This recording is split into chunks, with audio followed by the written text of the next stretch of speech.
tous. Nous avons étudié il n'y a pas très longtemps, c'était le mardi dernier. Enfin, on avait déjà commencé à étudier depuis pas mal de temps déjà, chaque mardi, Romains chapitre 13.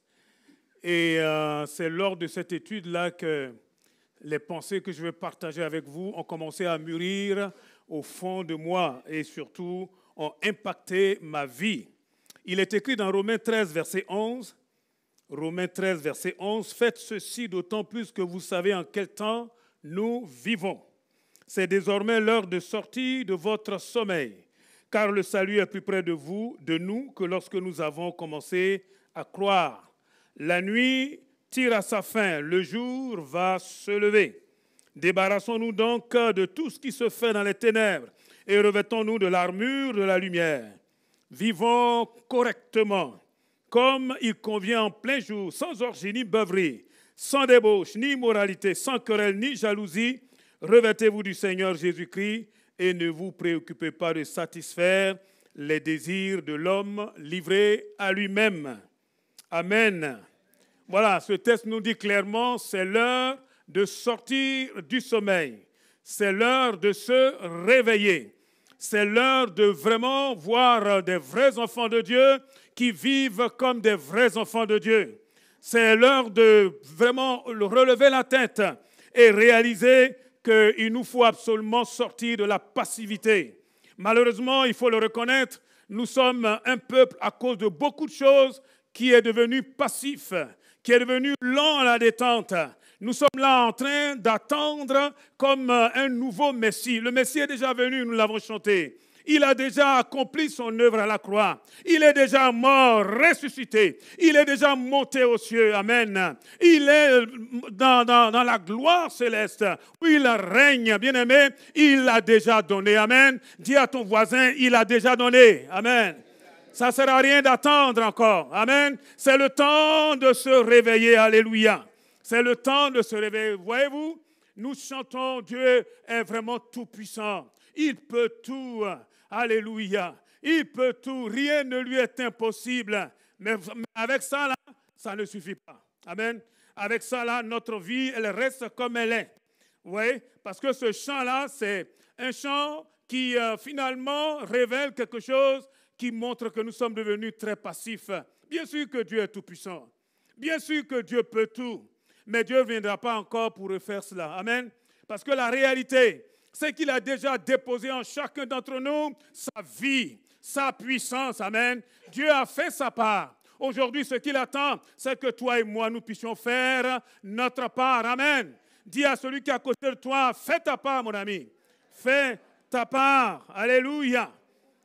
Ah, il nous faut réaliser qu'il nous a déjà donné sa vie. Il nous a donné sa puissance. Il vit en chacun d'entre nous, à condition seulement que nous acceptions d'activer cette vie qui est au fond de nous. Jésus ne viendra pas encore pour faire ce que toi et moi, nous devons faire. Eh oui, il y en a là qui vont rester là. Mon Dieu, ce n'est pas mon souhait. Allah en train de prier, Seigneur, tu es puissant. Seigneur, tu peux tout. Et mourir comme ça dans l'incrédulité. Pourquoi? Parce que ce que Dieu attend, c'est que nous puissions effectivement nous saisir de ce que nous disons et réaliser que ce Dieu-là, il n'est plus dans l'air. Il n'est plus dehors. Il est juste à l'intérieur de chacun d'entre nous. Amen. Oh, gloire à Dieu. Merci, Seigneur. C'est l'heure de se réveiller pour défendre notre vie. C'est l'heure de se réveiller pour reconquérir ce que l'autre là est en train de voler. C'est l'heure de se réveiller, bien-aimé, pour s'énerver un peu. Vous savez, la colère dont il est question dans Éphésiens 4, c'est une colère non pas contre les humains, mais contre le diable, contre les puissances des ténèbres. Quelqu'un peut-il dire Amen? Amen. C'est le temps de devenir énervé, d'en avoir marre de voir l'autre là qui est en train de détruire notre vie, détruire notre famille, détruire nos enfants, détruire cette société. Cette société rêve de voir vraiment l'avènement des fils et des filles de Dieu. Amen. Des hommes et des femmes qui n'ont plus peur et qui disent vaille que vaille. Et Jésus revient bientôt. Nous n'avons plus le temps de dormir. C'est l'heure de se réveiller. Eh oui, d'être agressif, d'être violent, d'être quelqu'un qui ne dort pratiquement plus. Quelqu'un qui dit, moi là, comme Jacob, je ne te laisserai pas partir tant que tu m'es béni. Des hommes et des femmes qui quand ils s'agrippent, là, ils ne lâchent plus. Amen. Et c'est trop là. Le temps où on donne le dos, on fait bonne figure, on prend des coups. Et est-ce que vous ne voyez pas ce qui se passe dans le monde? Ce matin encore, là, j'étais en train de voir une dépêche qui dit qu'en Afrique du Sud, ils sont en train de mettre en place une religion d'État. Et il n'y a pas longtemps, ici même en France, on a fait passer une émission où on est en train de caricaturer les églises évangéliques. Qu'est-ce que vous croyez? Le temps est proche, bien-aimés. Jésus revient bientôt. Et il y en a un qui le sait, c'est le diable. Et lui, là, il ne dort pas. Et tout ce qu'il peut faire pour nous embrigader et pour nous conditionner, il le fera. Pour que nous soyons là, dans la mollesse, dans la passivité, alors qu'il est en train de détruire nos vies. Il y en a marre. Quelqu'un peut-il dire, il y en a marre? Amen. Gloire à Dieu. Le temps de se mettre en colère. Amen. C'est vrai que nous n'avons pas à lutter contre les êtres de chair et de sang, mais contre les puissances, contre les autorités, contre les pouvoirs de ce monde de ténèbres, contre les esprits méchants dans les lieux célestes. Éphésiens 6, verset 12. Il y en a marre de tolérer l'intolérable. On tolère tout. On est là rempli de Dieu. Et pourtant, on tolère l'intolérable. Il y en a marre. Moi, je dis, il y en a marre. Alléluia. Gloire à Dieu. Oh, merci Seigneur. Jésus a payé le prix il y a plus de 2000 ans à la croix du Calvaire. Et je crois qu'il attend là, aujourd'hui, des hommes et des femmes, des adultes, mais des plus jeunes, remplis de Dieu, qui disent, Seigneur, aïe, c'est bon là, ça suffit. Jésus revient. Il y a des choses que nous pouvons faire aujourd'hui. Quand Jésus reviendra là, on ne pourra plus rien faire. Amen. Eh oui, nous ne pourrons plus parler de Jésus à quelqu'un. Quand Jésus reviendra, c'est fini. C'est le temps, justement, de chercher à racheter un grand nombre. Eh oui, c'est le moment de prier pour notre santé. Et d'être là, au lieu d'être là en train de dire, ah, Dieu fera. Eh oh, il a déjà fait. Amen. Il a déjà fait. Il dit, tout est payé. Amen. Tout est payé. Alléluia. Il dit, je vous donne le pouvoir de marcher sur les serpents, sur les scorpions et sur toute la puissance du diable. Et rien ne pourra vous nuire. Y a-t-il un peuple là qui est capable de se lever et qui dit, il y en a marre, Seigneur, tu habites là. Nous sommes là en train de dire, Seigneur, viens. Seigneur, viens. Oh, arrêtons ces chants d'incrédulité. Jésus ne reviendra plus, sinon pour enlever son église. Il est déjà venu. Il a déjà remporté la victoire. Amen. Il a déjà triomphé. Alléluia. Il a déjà traîné derrière lui, derrière son char de victoire, le diable et tous ses suppôts. Ah oui, il a déjà vaincu. Amen. Aujourd'hui, c'est le temps de se lever, le temps de se réveiller. Dis à ton voisin, réveille-toi. Réveille-toi. Réveille-toi avant qu'il ne soit trop tard. Avant que nous soyons là en train de regretter. Hey, il y a des amis là, il y a des collègues qui sont autour de toi. Tu remets toujours à demain. Tu remets toujours à demain. Jésus revient là, c'est fini. C'est terminé. Hey, pendant qu'on a encore le temps, c'est le moment de parler. C'est le moment d'annoncer l'évangile. C'est le moment d'oser, amen. C'est le moment d'aller et de pécher des âmes. C'est le moment d'annoncer la parole de Dieu, d'oser le faire. Parce que si nous ne le faisons pas, hey, nous serons dans cette situation de non-assistance à personne en danger de mort éternelle. C'est terrible. C'est terrible. Je ne sais pas, enfin, moi, je suis en train de relire les évangiles et il y a des paroles qui font peur. Jésus dit, partout où vous passerez, annoncez que le règne des cieux est tout proche. Guérissez les malades, ressuscitez les morts. C'est Jésus qui dit ça à ses disciples. Ressuscitez les morts, rendez purs les lépreux, expulsez les démons. Vous avez reçu gratuitement, donnez gratuitement. Matthieu 10, verset 7. Il dit, nous avons reçu. Nous disons, non, on n'a pas encore reçu. Seigneur, donne encore. Non, il dit, nous avons déjà reçu. Amen. Il dit, on a reçu gratuitement. Tu as reçu, mon frère, ma soeur. Moi aussi, j'ai reçu. Ce n'est pas le moment d'être encore en train d'attendre une hypothétique, je ne sais pas moi, quelque chose qui va nous venir. Non. Il nous a déjà donné. Il habite en nous. Amen. Le règne des cieux est proche. Vous savez ce que ça veut dire? Ça veut dire que c'est là maintenant. C'est maintenant là que nous pouvons agir. C'est maintenant là qu'il faut agir. C'est maintenant là qu'il faut prendre le terrain. C'est maintenant là qu'il faut envahir les lieux. Amen. C'est maintenant qu'il faut nous approprier l'héritage que le Seigneur nous a déjà accordé. Oh, gloire à Dieu. Nous ne pouvons plus nous taire. Ah, c'est le moment de parler. Parce qu'il va arriver un temps là, je ne sais pas si vous voyez ce que le diable fait, justement, dans les pays où l'Église est muselée. Eh oui, où l'Église ne peut même plus parler. Ce n'est pas si loin de nous. C'est en train de venir, si ce n'est pas déjà là. Est-ce que vous ne le sentez pas? Aujourd'hui, il est interdit de parler de Dieu.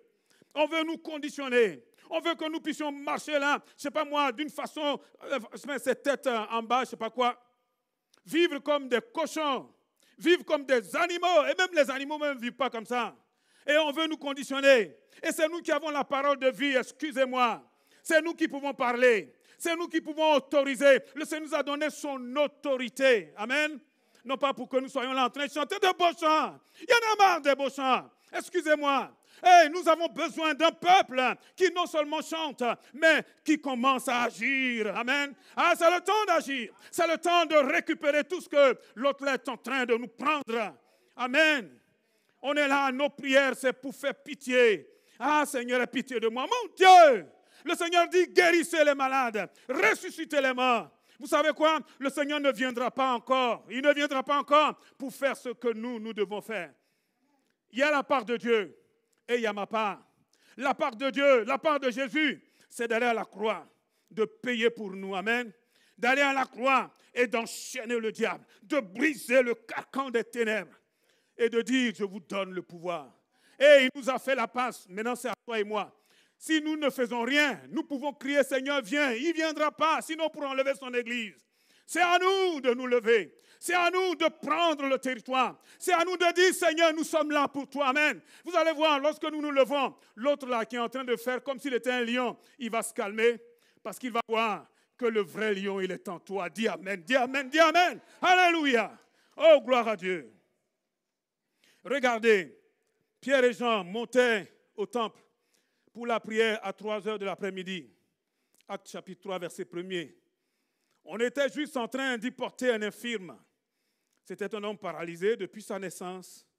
On l'installait tous les jours à l'entrée de la cour du temple, près de la porte appelée la belle porte. Quand je lis ça, il dit, mon Dieu, qu'est-ce que la beauté de cette porte a à voir avec quelqu'un qui souffre comme cela? Pour qu'il puisse demander l'aumône à ceux qui se rendaient au sanctuaire. Quand il vit Pierre et Jean qui allaient pénétrer dans la cour du temple, il leur demanda l'aumône.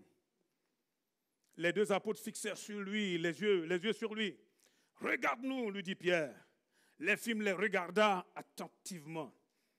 Il pensait qu'il allait recevoir d'eux quelque chose, mais Pierre lui dit, « Je n'ai ni argent ni or, mais ce que j'ai, je te le donne. » On peut ne pas avoir d'argent, on peut ne pas avoir les biens d'ici-bas, mais nous avons un bien qui lui est bien au-delà.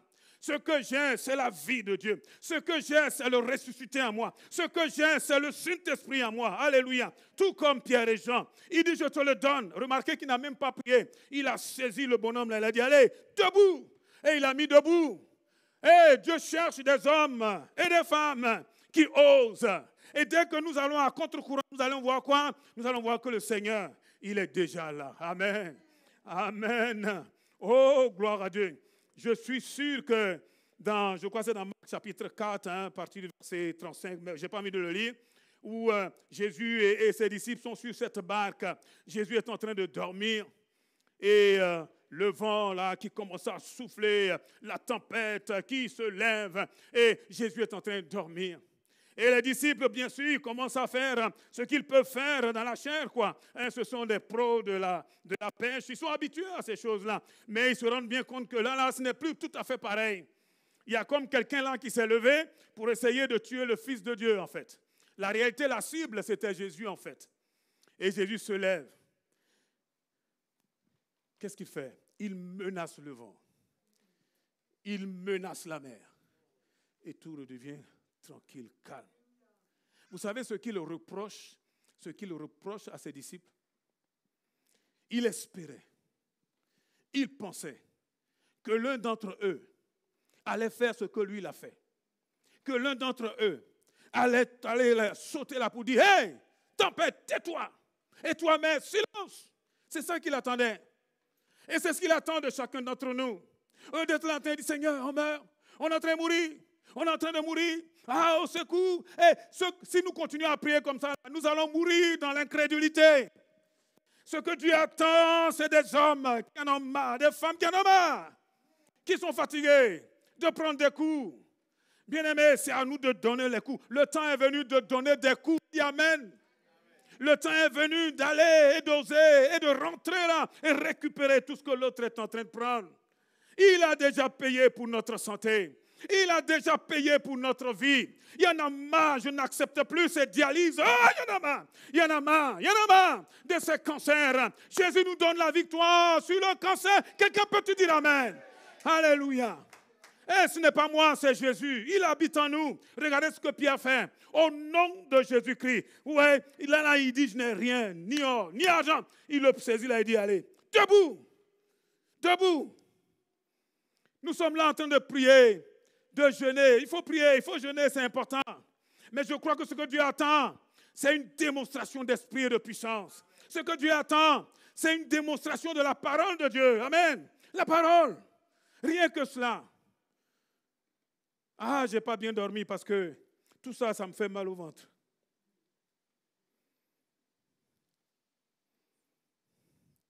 Nous avons commencé à regarder ce texte dans Matthieu 11 la dernière fois. Quand je le relis, je dis, mais mon Dieu, ce texte est puissant. Concernant notre cher Jean-Baptiste, verset 11.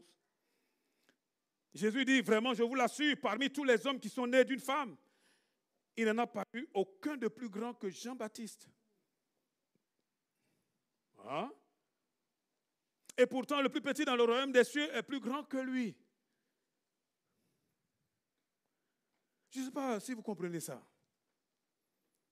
Le plus petit dans le royaume des cieux, c'est qui? C'est nous. Même celui qui dit, je n'ai rien. Je ne suis rien. Nous sommes plus grands que Jean-Baptiste. Et Jean-Baptiste est plus grand que tous les prophètes de l'Ancienne Alliance. Oh!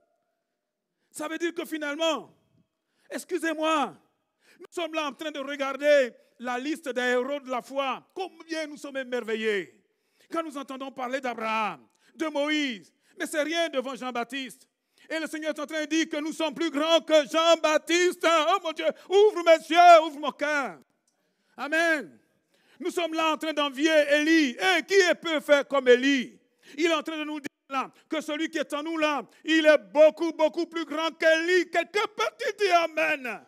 Oh merci Jésus. Et nous sommes là en train simplement de regarder comme ça en disant, le Seigneur dit, oh mon Dieu, si tu sais ce que tu avais, si tu sais là ce qui est au fond de toi, et nous sommes devenus, comme je l'ai dit là, lents la détente.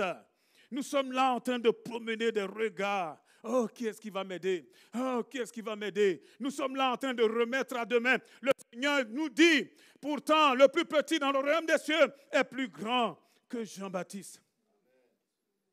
Plus grand que Jean-Baptiste. Plus grand que tous les héros de l'Ancienne Alliance. Plus grand que David. Ben oui, hein. Plus grand. C'est pas moi qui le dis, hein. Vous me regardez comme si c'est moi qui ai écrit la Bible. Non, c'est écrit là. Ce sont les paroles du Maître. Plus grand. Tout ce dont on lit là, je sais pas moi, les exploits dans Hébreux 11. La Bible est en train de te dire, celui qui est en toi là, il est beaucoup, beaucoup, beaucoup plus grand que tout cela. Et nous disons, waouh, si nous avions vécu de leur temps. Le Seigneur ne demande pas d'aller vivre de leur temps. Il nous dit de vivre quelque chose d'extraordinaire. Et ce qui nous manque, c'est d'être énervé. Amen. D'avoir de la colère. La colère, pas contre des hommes, mais contre l'autre là, le diable et tous ses suppôts. Wow. Et regardez la suite. Le royaume des cieux se force. Depuis le temps où Jean-Baptiste a apparu jusqu'à cette heure, le royaume des cieux se force un passage avec violence. Et ce sont les violents qui s'en emparent. Ça veut dire que le royaume des cieux prend des coups. Toi, tu prends des coups. Moi, je prends des coups. Quand il y a un frère qui est malade, quand il y a une sœur qui ne va pas bien, quand il y a quelqu'un qui est en train de déprimer, ce sont des coups que nous prenons, bien-aimés. Et pour pouvoir nous en sortir, il faut être violent. Ce sont les paroles de Jésus. Il faut être violent. Il faut être agressif. Il faut arrêter cette passivité. Il faut relever la tête. Il faut oser affronter l'autre là. Non pas venir pour quémander, pour mendier, pour être là en train de supplier. Il faut arrêter ces prières. Je te supplie. C'est de l'incrédulité. Dieu ne nous appelle pas à supplier. Dieu nous appelle à ordonner. Amen. À ordonner. Dieu nous appelle à donner des ordres. Dieu nous demande à commander. Amen. À expulser les démons. Quelqu'un peut-il dire Amen? Ah, ce n'est pas le moment d'être là en train de décrire les démons. Les démons restent les démons. On sait ce qu'ils sont venus faire. Ils viennent là pour voler, pour tuer, pour égorger, pour détruire. Et si nous sommes là en train de décrire comment ils sont là, nous allons mourir dans notre incrédulité. C'est le moment de se lever. C'est le moment de dire, trop, c'est trop. Stop. Amen. Au nom de Jésus. Dégage. C'est le moment de faire ça. Amen. Aujourd'hui, honnêtement, même un simple mot de tête, ça devient un gros problème. Gros problème. Ah Seigneur, je vais mourir. Avant de mourir, le Seigneur veut que nous chassions. Vous savez, tout a des oreilles. Tout a des oreilles. Vous savez pourquoi je dis ça? Jésus, il parle dans le passage que nous avons vu dans Marc 4. Il parle au vent. Si c'est quelqu'un ici, il va dire, mais attends, ce monsieur-là, il a un problème. Bon, attends, celui-là, je vais l'arrêter. Ah, c'est bien. Allez, viens à côté de moi. Voilà. C'est bon. Si c'est nous, là, on va dire, mais ce monsieur-là, il a pété un câble. Et pourtant, c'est Jésus. Il regarde le vent. Il dit, vent, tais-toi. Vent, tais-toi. Il dit à la mer, c'est trop là. Maintenant, tu vas rester calme. Il est devant la belle-mère de Pierre. Entre parenthèses, Pierre avait une belle-mère. Ça veut dire qu'il était marié. Il y en a qui pensent que Pierre n'a jamais été marié. Bon, fermons la parenthèse. C'est de l'ignorance, de l'incrédulité. Il est devant cette belle-mère et il lui dit, il chasse la fièvre. Il menace la fièvre. Waouh! Allez, allons plus loin. Prenons Marc, je reviendrai après. Marc chapitre 11, à partir du verset 20. Le lendemain matin, en passant par là, ils virent le figuier. Il avait séché jusqu'aux racines. Pierre, se souvenant de ce qui s'était passé, dit à Jésus, Pierre, maître, regarde le figuier que tu as maudit. Il est devenu tout sec. Verset 22, Jésus répondit, ayez foi en Dieu. Vraiment, je vous l'assure, si quelqu'un dit à cette montagne ou à cette colline, soulève-toi de là, jette-toi dans la mer sans douter dans son cœur. Mais en croyant que ce qu'il dit va se réaliser, la chose s'accomplira. Je ne sais pas si vous avez remarqué, s'il dit à cette montagne, s'il parle à la montagne, Dieu nous appelle à parler à la montagne. Dieu nous appelle à nous adresser aux soucis, aux problèmes. Oh, qu'est-ce que nous faisons? Quand nous écoutons nos prières, nous sommes là en train de décrire nos problèmes à Dieu. Oh, Dieu n'est pas notre problème. Le problème, c'est la montagne. Le problème, c'est la maladie. Le problème, c'est le démon. Amen. Et il faut parler au démon. Il faut parler à la montagne. Amen. Il dit, s'il parle, si quelqu'un dit à cette montagne, au nom de Jésus, déplace-toi. Allez, vas-y dans la main. Cette montagne, elle va se déplacer. Arrêtons d'être là en train de décrire nos problèmes à Dieu. Dieu n'a pas besoin de cela. Il sait tout. Amen. Ce dont il a besoin, c'est que nous soyons maintenant debout, comme Jésus dans la barque, en train de dire, vent, tais-toi. Amen. Silence au nom de Jésus. Alléluia. Et tu t'adresses à la déprime là. Tu dis, esprit de dépression, au nom de Jésus. Dégage. C'est ce qu'il faut faire. Ah, je suis perdu. Ah, Seigneur, je ne peux plus rien faire. Mais si, tu peux faire. Nous avons Dieu en nous. Amen. Nous avons Dieu en nous. Et nous ne mourrons pas. Nous allons vivre. Et nous allons voir que ce Jésus-là, il est vraiment ressuscité. Amen. Alléluia. Il est celui qui donne la vie même au mort. Amen. Et c'est le moment là de se réveiller. Jésus revient. Sinon, on sera en train de dire, mon Dieu, j'avais ça et j'étais là en train de tourner en rond là, comme un malade, comme un misérable, comme ce mendiant là à la belle porte. Et la puissance de Dieu est en nous. C'est le moment là de parler à la montagne. Y a-t-il quelqu'un là qui en a marre et qui là aujourd'hui ressent qu'il va falloir parler à cette chose-là, qui nous tue, qui nous fatigue? Vous savez pourquoi il n'y a plus véritablement de guérison dans nos églises? Parce qu'il n'y a plus un peuple qui a appris à se lever, qui a appris à tenir debout, à regarder en face l'adversité et à venir au nom de Jésus et à ordonner, à commander, à détruire les œuvres du diable. Nous sommes là en train de décrire. Mon Dieu, quand j'écoute nos prières, parfois je dis, mon Dieu, enfin, honnêtement, il va falloir qu'on change. Ah, Seigneur, toi-même, tu vois. Mon Dieu, je t'en supplie.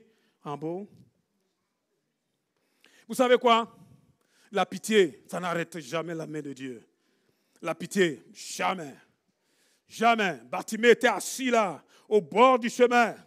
Bartimée était misérable. Les gens qui passent là, ils soulevaient la poussière rouge là. Bartimée, son manteau devait être crade, excusez-moi. Il n'était pas en forme, ce gars. Il était là. Quand on le voyait, il faisait pitié. Mais ce n'est pas ça qui a arrêté Jésus. Jésus était en train de passer. Vous croyez qu'il n'a pas vu? Bien sûr qu'il a vu. Il s'est seulement arrêté. Quand l'autre l'a dit, oh, fils de David, aie pitié de moi. Alléluia. Quand celui-là, il s'est levé et qu'il a commencé à crier, les gens disaient, allez, tais-toi, il est trop occupé. Il criait de plus belle. Jésus s'arrête. Ce qui peut l'arrêter, c'est quelqu'un qui se lève. Oh, bien aimé, nous avons tous des bobos. Il y en a marre. Amen. Là, c'est le moment maintenant de nous lever contre les puissances des ténèbres et d'ordonner. Rien ne peut résister à Dieu, pas même un cancer. Croyez-moi, lui qui a ressuscité Lazare, mort depuis 4 jours, il est capable de délivrer. Est-ce que tu peux me dire Amen? Est-ce que tu peux dire Amen? Est-ce que tu peux dire Amen? Il est vivant, Jésus, acclamons le Seigneur. Gloire à Dieu. Amen. Mais pour voir ces choses, c'est nous là qui avons les cartes en main. C'est pour ça qu'il ne se passe rien. Nous sommes là, nous sommes devenus là, indolents là. On est là, on dort. On est là, on crie, on passe beaucoup de temps. On jeûne, on prie toute la nuit. Mais pour dire simplement, Seigneur, viens. Mon Dieu, le Seigneur ne viendra pas. Nous allons mourir là dans nos maladies, dans nos péchés, si nous continuons à prier comme cela. Ah, c'est le moment de se réveiller et de prier la parole d'autorité. En parlant, non pas à Dieu, mais en parlant à la montagne. Est-ce que quelqu'un a une montagne dans sa vie? Est-ce que quelqu'un a une montagne qui se dresse? Peu importe. Peu importe. Peu importe. Oh Seigneur. Proverbe 18, verset 21. La mort et la vie sont au pouvoir de la langue. La mort et la vie. Pas seulement la vie, la mort aussi. Ah non, ça, je vais en mourir. Ah, ça a tué telle grand-mère. Ça a tué telle... Mais tu vas mourir. Tu vas mourir. Eh oui. Ah, c'est quoi? C'est ça, là, c'est cette affaire-là. Oh, mais ça pour toi, c'est grave. Alléluia. Ah, tu n'es pas encore marié? Waouh. Et tu as combien là? Tu as combien? Tu as déjà 30, 37, 39? Ah, mais ça, c'est grave pour toi. Tu sais quoi? Tu ne vas pas te marier. Et ça sera grave pour toi. Parce que la vie et la mort et la vie, sont au pouvoir de la langue. Quand ce que nous confessons là, c'est exactement ce qui est au fond de nous. D'ailleurs, regardez, qui aime se répandre en parole mangera les fruits qu'elles auront produits. Ce que nous disons là, c'est exactement ce que nous-mêmes allons vivre. Quand tu dis, ça ne marchera pas. Quand tu dis, je n'y arriverai pas. Quand tu dis, je ne suis pas capable de faire cela, ben c'est exactement ce que tu vas vivre. Ça ne fait que traduire. Le Seigneur dit, c'est de l'abondance du cœur que la bouche parle. Parlons la parole de Dieu, amen. Parlons la vie de Dieu, amen. Prononçons la bénédiction de Dieu. Arrêtons là d'être en train de nous flageller. Souvent là, toi et moi, entre nous, c'est nous qui donnons le gourdin à l'autre là pour nous terminer. Eh oui. Ah, je n'en suis pas capable. Il dit, ok, donne-moi le gourdin. Comme tu n'es pas capable, bam. C'est ça la réalité. Hein? Je ne vais jamais avoir ce job. Il dit, ah bon, donne-moi le bâton. Oh, bam. Je me rappelle, je suis aussi enseignant pour ceux qui ne savent pas, mais bon, maintenant je crois que tout le monde le sait. Là, le dernier emploi où je suis, ça fait quand même pas mal de temps. Je suis rentré là, je me rappellerai toujours ce bonhomme-là. Il est parti à la retraite, pensez-y. Monsieur de Guilbon. Un petit bonhomme là. Il était assis, on était assis tous les deux, il m'a dit, dites-moi seulement 2 choses pour lesquelles je vais vous prendre à ce poste. Il dit 2 choses. La première chose, c'est que je crains Dieu. Je vous assure, il a bondi. Et pourtant, c'est un institut supérieur catholique. Le gars, il est catho, hein, mais il a bondi catholiquement. Et je lui ai dit, la deuxième chose, c'est que vous savez très bien que j'en ai les compétences. Et vous allez me prendre. Parce que je suis une chance pour vous. Vous allez me prendre. Il m'a dit, ah non, mais on a déjà prévu le poste à quelqu'un qui est en province. Vous avez déjà promis le poste à quelqu'un qui est en province et vous m'appelez. J'ai dit, oubliez, je suis là, c'est moi que vous allez prendre. Et je ne suis pas en train de vous raconter des histoires, hein. On est devant Dieu, c'est comme ça que je lui ai parlé. J'ai dit, vous allez me prendre. Et même, je lui ai lancé un défi. J'ai vu là vos chiffres là. Eh oh, ça ne va pas ici. Hein. Là, les résultats là ne sont pas bons. J'ai dit, je rentre ici, je vous donne ma parole. Dieu va relever cet établissement. Amen. C'est sorti. Je n'ai pas réfléchi, c'est sorti. Oh, Patrice. Donc, les gars, allez, pour faire court, ils m'ont pris, bien sûr. Avant même que j'arrive, on n'avait pas encore les portables. Hein. Donc, ils ont appelé moi à la maison. Je suis arrivé, mais je vous ai dit, vous allez me prendre. La mort et la vie. La mort et la vie sont au pouvoir de la langue. La mort et la vie. Là, tu es en train de souffrir simplement parce que tu dis des choses qui te tuent. Vous savez comment la dépression gagne du terrain? C'est parce qu'on commence à prononcer des paroles de défaite. Des paroles qui nous tirent encore vers le bas. Et le diable en rajoute. On lui donne un gourdin. Lui, il en prend au moins 5 et bam! Et après, mais on est par terre. Et Salomon, il dit, trop, c'est trop. Il y en a marre. Amen. Est-ce que quelqu'un m'entend? Ah, c'est le moment d'avoir des tripes. Des tripes. Moi, là, je ne me laisserai plus jamais faire. Plus jamais. Plus jamais. Je me battrai. Amen. Ah oui. Je ne vais pas laisser faire. Pourquoi? Mais parce que c'est le seul moment où je peux le faire. Bientôt, Jésus revient. Bientôt, Jésus revient.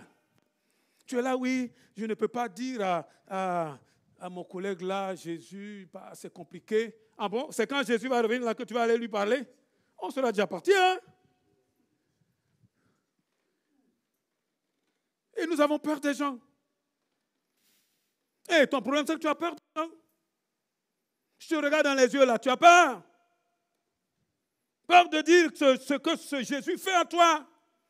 Quand on est à l'église là, ouais, alléluia, Jésus, tu es grand puissant. Tu sors là, tu es incapable. Il y en a marre. Là, c'est le moment de dire Jésus est le Messie. Amen. Amen. Jésus est le vrai Dieu. Amen. Amen. Jésus est celui qui peut changer ta vie, qui peut changer la société. Il y a un collègue là. Qu'est-ce qu'il n'a pas fait? Je ne vais pas aller trop loin. Il était en train de mettre tout un bazar dans l'institut parce qu'il pensait qu'il était quelque chose. La dernière fois, ça faisait un bon bout de temps que je ne l'avais pas vu, je l'ai revu. Il était tout blanc là comme un linge. Il était maigre. Je me dis, oh, qu'est-ce qui t'arrive? Je suis en train de mourir. Ah, la première fois, il était malade, j'avais prié. Dès qu'il s'est relevé, il a commencé à jouer au dur. Donc cette fois-ci, j'attends qu'il vienne. Non, mais c'est sérieux. Amen. Il faut parler de Dieu. Il faut parler de Dieu aux membres de notre famille, à nos collègues. Il faut oser. Qui va oser? Qui va oser? Ils ne vont pas te mettre dans une bouteille. Ils ne vont pas te mettre dans une bouteille. Hey, quand eux ils sont là en train de raconter, excusez-moi, leur salade là, Il ne te demande pas ta permission. Hein? Là, pendant la pause, là, quand tu vas vers la machine à café, là, tu entends ce qu'il raconte? Et parfois même, tu es obligé de sourire, mais tu sais que tu ne peux pas sourire. Tu ne peux pas sourire. Parce que ce qui se dit là, ce n'est pas bon. Tu sais quoi? Quand ils sont en train de parler, tu dis, oh là, taisez-vous. Jésus est le Seigneur. Amen. Tu vas voir, la lumière arrive là-bas, les cafards là. Oh Seigneur, alléluia. Oh, gloire à Dieu, gloire à Dieu, gloire à Dieu. Souvent, nous-mêmes, nous nous mettons dans des choses compliquées. Pour pouvoir parler avec autorité, il faut veiller sur nous-mêmes. La Bible dit dans Jacques, chapitre 3, verset 16. Car là où règne la jalousie et l'esprit de rivalité, là aussi habite le désordre et toutes sortes de pratiques indignes. Vous voyez? Si nous vivons dans des choses comme ça, quelle autorité on peut avoir? Si on est là en train de se jalouser, en train de s'envier, en train là de convoiter d'autres choses, ouais, nous-mêmes là, nous affaiblissons la puissance de Dieu qui est en nous. Nous sommes enfants de Dieu. Alléluia. Nous sommes enfants de Dieu. Nous sommes enfants de Dieu. Et c'est ça la réalité. Vivons, nous l'avons lu dans le passage de Romains 13, en pleine lumière, loin des orgies, des beuveries, de tout ce qui se fait là dans les ténèbres. Et venons et parlons la parole de Dieu. 1 Pierre 5, 6 nous dit, tenez-vous donc humblement sous la main puissante de Dieu. S'humiliez d'abord sous la main puissante de Dieu, afin qu'il vous élève au moment qu'il a fixé. Verset 9. Résistez-lui en demeurant ferme dans votre foi. Oh, gloire à Dieu. Votre adversaire, le diable, il rôde autour de vous comme un lion rugissant qui cherche quelqu'un à dévorer. Il cherche quelqu'un à dévorer. Ne lui disons pas, viens me dévorer. Amen. Est-ce que vous êtes là? Oh, je crois que ce que Dieu attend, là, aujourd'hui, moi je vais bientôt m'arrêter, c'est que nous puissions combattre. Amen. Que nous puissions combattre. Nous sommes dans un vrai combat, bien-aimés. Le combat pour notre propre vie. Le combat pour que le nom du Seigneur soit glorifié. Le combat pour que l'autre là, il arrête de nous tourner en rond. Il y en a marre. Amen. Ah, c'est le temps de se réveiller. Amen. Vous savez, parfois, et c'est ça notre problème, c'est que la victoire n'est pas toujours instantanée. Ce n'est pas toujours instantané. Ce n'est pas toujours. J'ai entendu un témoignage là qui m'a... Waouh! Ça m'a secoué. Une mère, elle est venue à la prière, elle a 2 enfants autistes. Mais apparemment, très, très, très grave. Et les enfants, je crois qu'ils ont 12 ans, 7 ans ou 5 ans, je ne sais plus. Et en gros, c'est l'enfer à la maison. Les parents ne peuvent plus sortir. Ne peuvent plus sortir.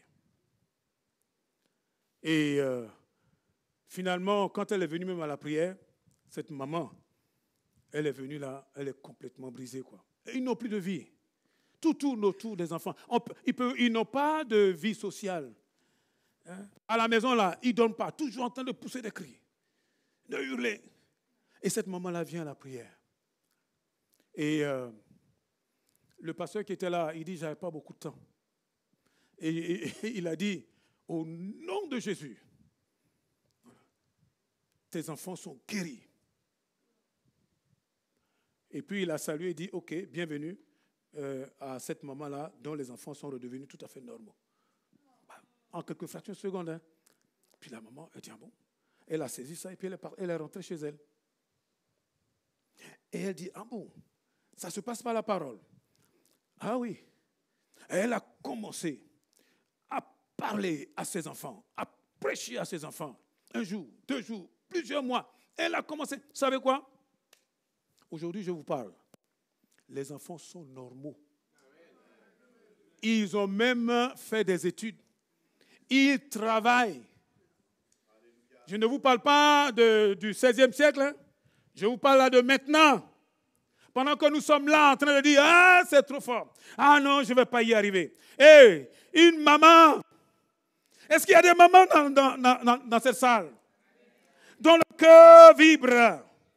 Et tu vois ton enfant là qui est en train de dérailler. Ce n'est pas le moment d'être là en train d'écrire les choses, Dieu sait. C'est le moment de venir et de parler à ce qui est en train de tourmenter à ton enfant. Amen.